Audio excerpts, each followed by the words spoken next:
Good afternoon. My name is David Sanderson and I'm from the University of New South Wales in Sydney in Australia. And I'm extremely grateful for the ADR conference for allowing me to, just to say a few words and to speak. And the topic I proposed, and I'm grateful they accepted, was what does community-led resilience mean and how can it be achieved? And I want to in particular talk about that with a focus on recovery. In Australia, as we're knowing, in northern New South Wales, endless floods, the bushfires, of course, recently. There are so many reasons to look at that, and politically, currently, of course, there's so much discussion around how we do this work. My background is working in international development in other countries for quite a few years, operationally in a big NGO, and then falling into academia in more recent years, and still trying to maintain a connection and to try and work this out. And this issue of community-led resilience or community-led recovery, it's a global systemic issue. And what I want to do is unpack that by looking at other countries, but always bringing it back to Australia. And the photograph you can see there is an initiative myself and a few others are involved in, I'd like to talk about later, where we're working with local communities in snowy valleys to say, how can we make our communities safer? So let me go to the next slide. And this is the next slide. So I'd like to organise a talk. All great talks are in three parts, and I hope this will be an okay talk. What is community-led recovery? Where are we currently on that? And that's globally, some quite broad, sort of broad brush looks. But then how can community-led recovery be achieved? There's no point of us just moaning about what can't happen. And I'll try to pop resilience throughout as we go to talk about that. So firstly, what is community-led recovery? And I've just got some quotes here. I'm sorry there's quite a bit of text here, but really just to get us on the same page that community-led recovery is considered the gold standard about how actually you get recovery right. And thanks to Kate Brady and her excellent team at the University of Melbourne, the first is from them. And that's the middle photograph you can see of their incredibly interesting report on community-led recovery in Victoria, I think. Community-led approaches are regarded as the optimal approach to sustainable disaster recovery, fostering self-reliance and self-determination. And that's a pretty good definition for resilience, I'd quickly point out. Self-reliance and self-determination and locally owned. So we all think it's a good thing, and there are a lot of references in that report to why we think that's a good thing.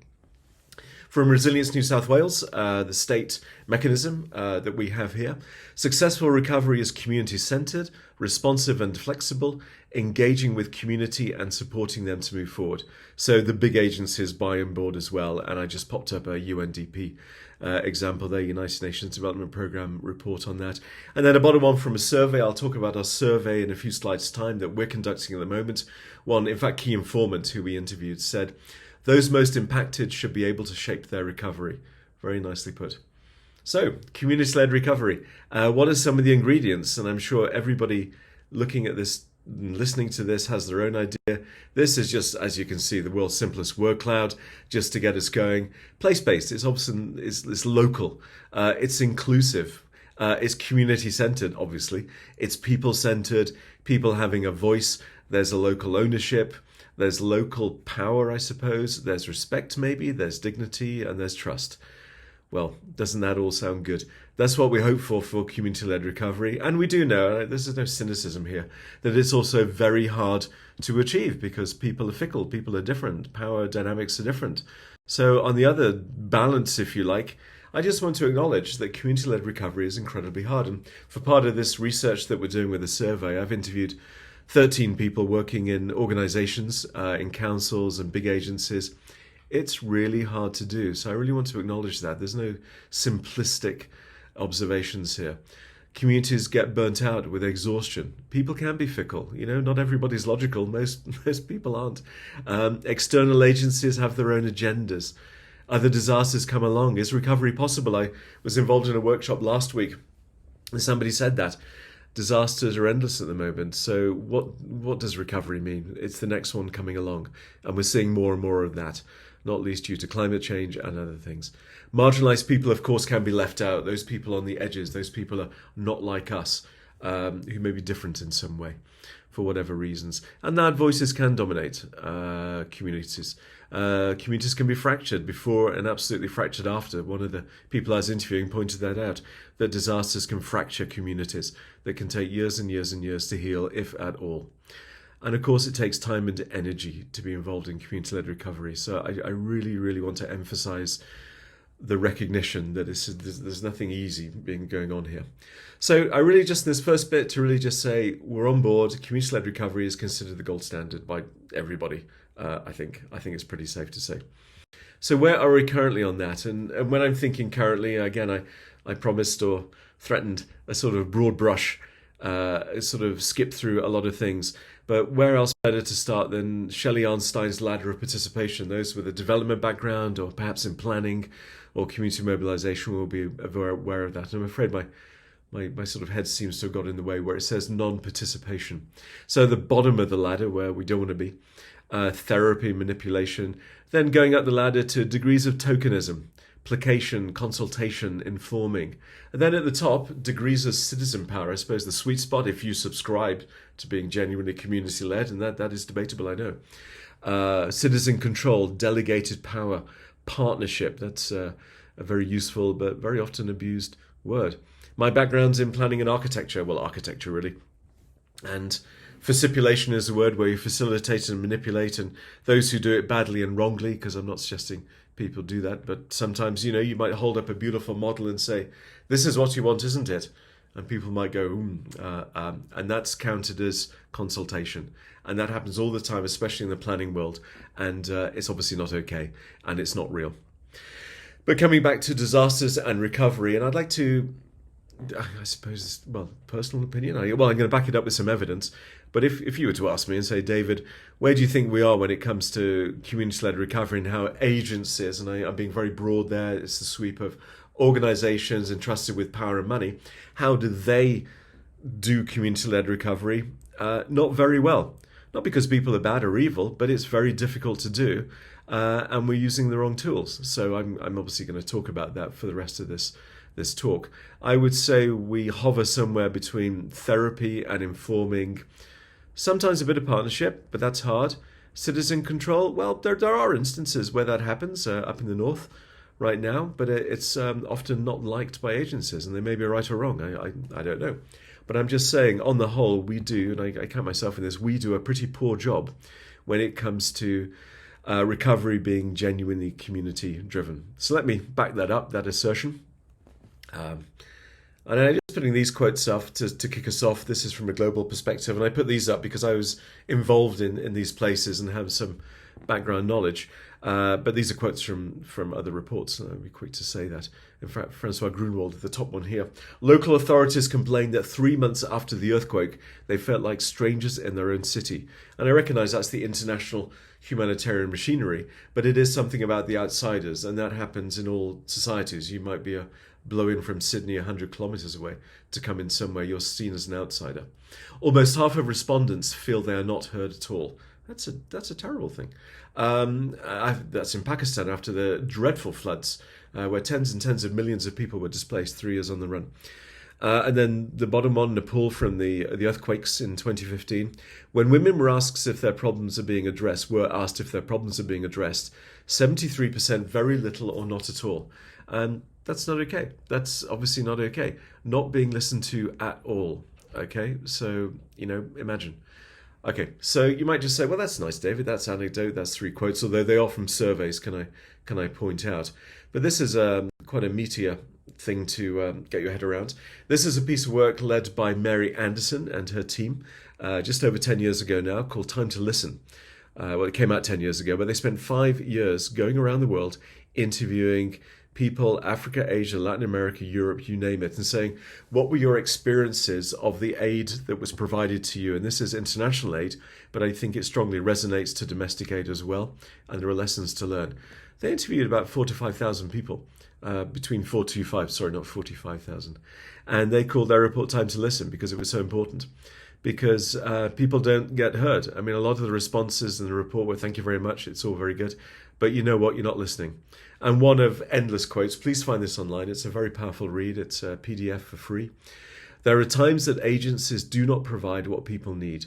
The projects come from above, top down. They should listen to the people. And I'd say that's the norm. That's not the exception. That's the norm when it comes to an awful lot of our approaches about how we do stuff. And I'm going to come on to that and unpack that in a few slides' time. But please take a look at this report. It's powerful stuff. And more locally, this is New South Wales in 2022. Our survey, which I'll come on to in the next slide. This was one person who wrote in reply in our survey. Voices of people were not included. This is in the flood recovery. Only certain community members appeared to have the right to be making decisions. And you find that disasters are unequal. This was keep us engaged. We want to be part of this. This was somebody who's on the radio just last week on ABC.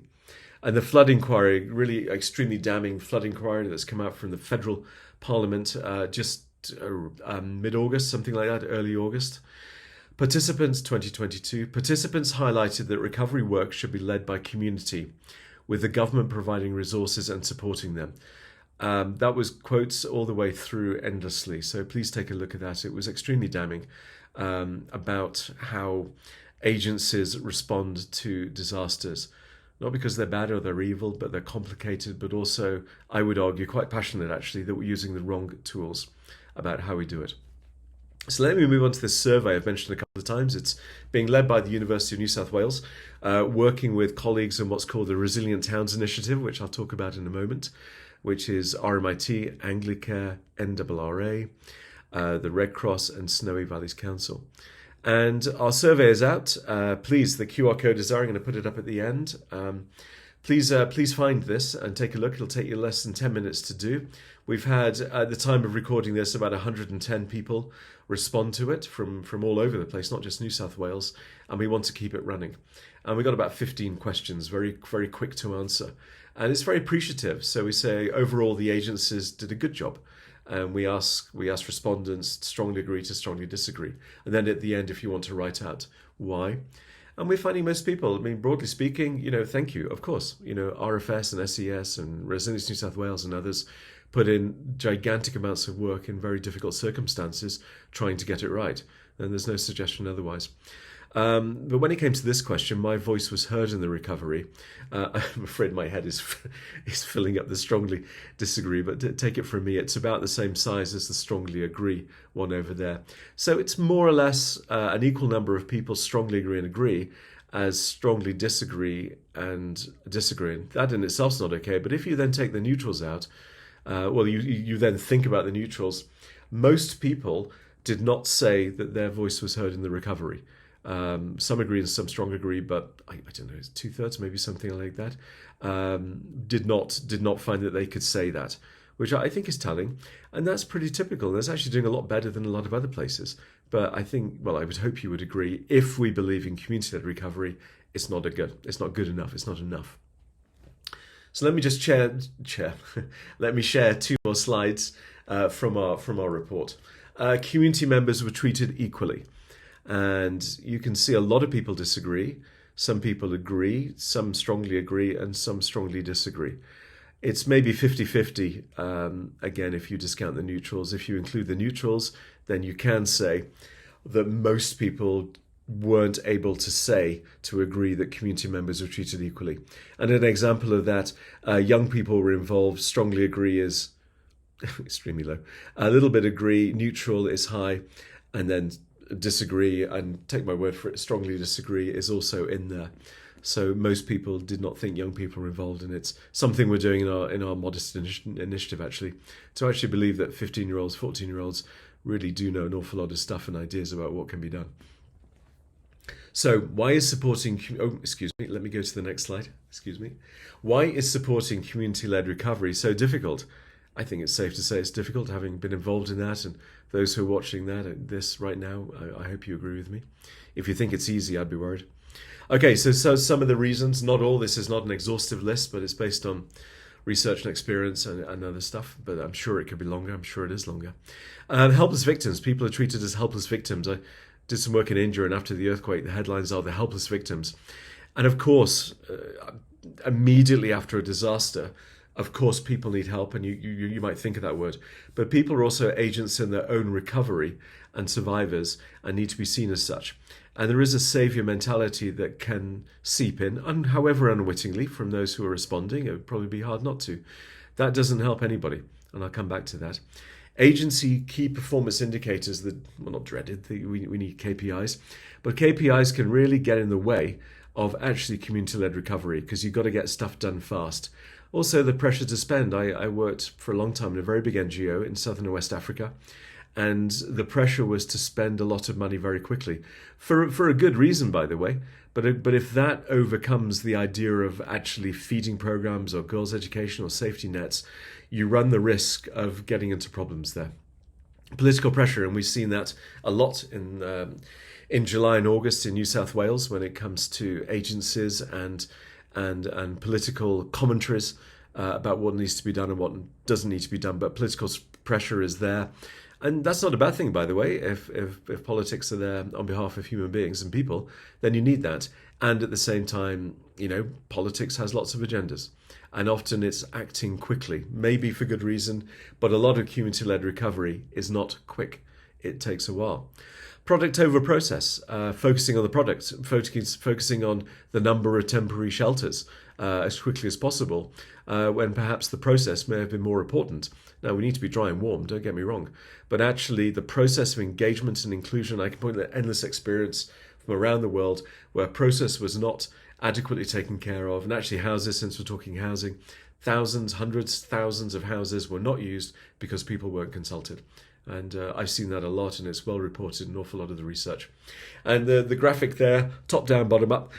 Now, we do need an element of top down, especially in immediate relief. It makes a lot of sense to have people with great clarity knowing what they're doing. And of course, who would argue otherwise? The risk is that soon after the relief period, if that top down command and control approach maintains and continues, it's very hard to link that with bottom up. And I quite like this graphic because top down and bottom up are completely missing each other. And that can happen. It doesn't always happen, but it can happen. And it's a risk that's not worth taking. And the argument of this talk is there's a lot we can do actually to not have that happening.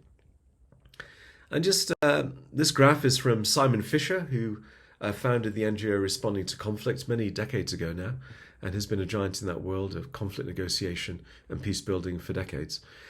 So it's a great graph. Along the bottom, importance of achieving the goal. And it goes from low to high. And I'm sorry, my head's in the way where it says high. And the top of that graph going up, importance of the relationship. And there are quadrants. It provides 4 alternates here based on the importance of achieving the goal and importance of the relationship. Okay? Now, if importance of achieving the goal is high, if your KPI is fixed and you've got to do a lot very quickly, and the relationship is, that's nice, but we can pass it by. You force your way through. You force stuff. You force the recovery. You force the rebuilding. You force the expenditures. You force using precious recovery money on what the KPI is. Now, maybe the KPI is brilliant and fantastic, but if it's not involving the community, no, it's not. No, it's not. Okay? So when your KPIs don't match the communities, you can get a lot of problem there. You can get force. And then, when people force, we withdraw. If someone forces me on something, I withdraw and I don't bother and I don't own it and I check out. I think that's a pretty common human reaction. So the sweet spot, of course, is the top right, the consensus, and negotiation is in the middle. But that takes time, and we know it takes time. But I want to come up to a couple of examples where people have done that elsewhere, of taking time. So, yeah, when you force, you withdraw, and that's a problem. Okay, so how can community-led recovery be achieved? That is the $64 million question. And there are examples where it can be. There are lots of examples from elsewhere. I'm just going to pick some out. But again, I want to emphasize what we said earlier. It's complicated and it's difficult. If you think it's easy, and I can't imagine anybody watching this thinks it is. One of them I'd like to share from international experience, from what's called the Global Shelter Cluster. Disasters around the world. It's the UN and Red Cross and other agencies get together. And it's called area-based approaches or place-based approaches. It's been around for decades, of course. Of course it has place-based approaches. But the idea of naming it and defining it more, maybe the last 7 or 8 years. And the diagram on the left is a well-known diagram that's been in place since 2006. It's called the cluster system. It works around the world. And it's pretty good. And it's as simple can be, that if you're involved in shelter or water or logistics, you cluster around like-minded agencies, and there's a lightweight management approach there around that. And it's a big process negotiation, and that's the world's quickest injustice to the cluster system going. But the point I want to make is, at the center of that diagram, and maybe you might think this is a cheap shot, I don't think it is, it's got the relief coordinators there, it's a command and control structure. And again, you do need that in the immediacy of a disaster. Who would argue otherwise? But the risk is it stays like that. So shift to the right is more of a place-based approach, which is taken from development and planning, actually. That's where it comes from, where the people are in the middle and local governance, the local methods of management. But then the sectors, that could be water or sanitation or health or whatever, they're all around the side. They support local people, and then you scale it up. And isn't that nice? It's a very simple diagram, and those who might be skeptical are going, well, that's nice, but that's the world's simplest diagram. But of course, there's a lot of work from a lot of very capable people on this who really know what they're talking about, who have been doing a lot of work over the years. And that quote, which has been chopped off by my head, was a piece of research some of us did. A very experienced man, been doing this 20, 30 years. If there was a simpler approach, then we'd be doing it with an exclamation mark. And his point was, if you're serious about this kind of work, then it takes time. And this area-based approaches, this was some work from some of us, and we tried to map very specific project management tools to project management cycle, going from design to implementation to monitoring, evaluation, and learning. I won't read them all out, but it's participatory, it's sectoral, have realistic timeframes. Number 7, I think, is very important, around adaptive management. There are lots of tools. I'm going to come onto this in a moment, in fact, with a different tool. Adaptive management, a flexible tool. In the aid world, logical frameworks dominate, and they can be rigid and kill you stone dead because they're inflexible. There are a lot of tools that are used in relief and recovery in Australia and in every country, which are often overly rigid and are not flexible. And when you have that, you've pre-designed. You're going to force through, and people are going to withdraw, and you don't get a lot of community-led recovery. Or if that happens, it's in opposition of the government as opposed to in partnership or other implementing agencies, whatever they may be, NGOs or councils or whatever, being deliberately broad. So adaptive management, nimble systems, plan for scale up. Another one taken from planning and is at least 60 years old is called action planning. I'm trying to give examples, alternatives to how we frame and see disaster and recovery and community-led recovery.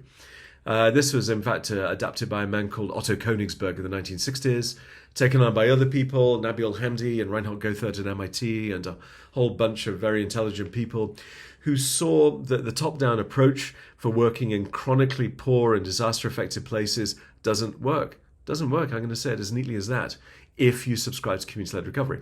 So they reversed the approach, and they came out with this thing called action planning that believes people are creative, and capable, and that outsiders are conveners, catalysts, and facilitators. So there's a role of the outsider, but it's to support, not provide. And that's one of Nabil Hamdi's famous statements, support, not provide. So there are lots of ingredients to action planning. I've just picked 4, there are about 10 or 12. Problem-based and opportunity-driven. You start with the problem and you move quickly. You have a starting point, but not an end state. So you start with something, it may not be starting with recovery, and you don't really know where it's going to go. But actually you trust people. It won't be perfect, but you trust them. That's an anathema to a lot of project management planning. It's about as opposite a bit as it gets. But you know what? It can work. It relies on local knowledge and skills. It's all about local. Of course it is. A great phrase, in fact, that Robert Chambers coined, a great aid thinker. Optimal ignorance. How little do you need to know? Often we're troubled by the idea we have to know everything. Forget it. By the time you've got into everything, everything's moved on, and that happens all the time. And then probably the most important word, serendipity. The who you connect with, the starting point, the who's doing the work. And the photos from the left, they're in fact from close to 30 years ago now, working in India with NGOs and in fact the government around what do you do in an intractably complicated place such as this settlement in Delhi. No longer there, but they lived there for 27 years in a floodplain. And we did lots of workshops, and there were equal workshops of women and men, but people there preferred equally to be separate, hence why the photo is male-dominated. And, lots of issues there, floods and fires and things, but you know what? The most important issue was people said, we get there are floods and fires, we manage that. Actually, the issue is there's a busy 6-lane highway at the top of our road and the kids' school's on the other side of that road, and it's terrifying. We want to find a way to cross the road. True story. And so what are you going to do? So the starting point is that. And then this initiative turned into a whole bundle of things to do with advocacy and lobbying and fire station stuff and the rest, and went on for some years. The starting point was, what are we going to do? The end point was not what anybody conceived, but was wholly locally owned. And we're trying to do that approach on a project here in Australia.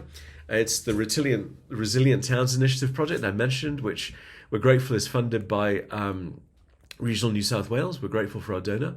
And it's a collaboration of friends, people who are like-minded, who see that local ownership is everything. And as I mentioned before, it's RMIT and Anglicare and Red Cross, NRRA now, and Snowy Valleys Council and UNSW. And we meet and we hold workshops and we meet with people and say, what are we going to do? Literally, almost like that. How can we make our community safer? So we have been working now in a number of small towns in Tumut and Carambar, is it? And I'm going to say these wrong, so I'm going to stop right there. But a number of small places, Tumbarumba and elsewhere, with human beings who get it and understand. And if we can support in some way with humility and respect, then that's the point. So we're very grateful to the Batlow Resilience Hub and to other people in Batlow that after a few meetings, we had a workshop around a Batlow preparedness plan, which is deliberately in its early stages, deliberately rough at the edges, deliberately not polished. It's to be owned, it's to be completed, it's out for consultation right now.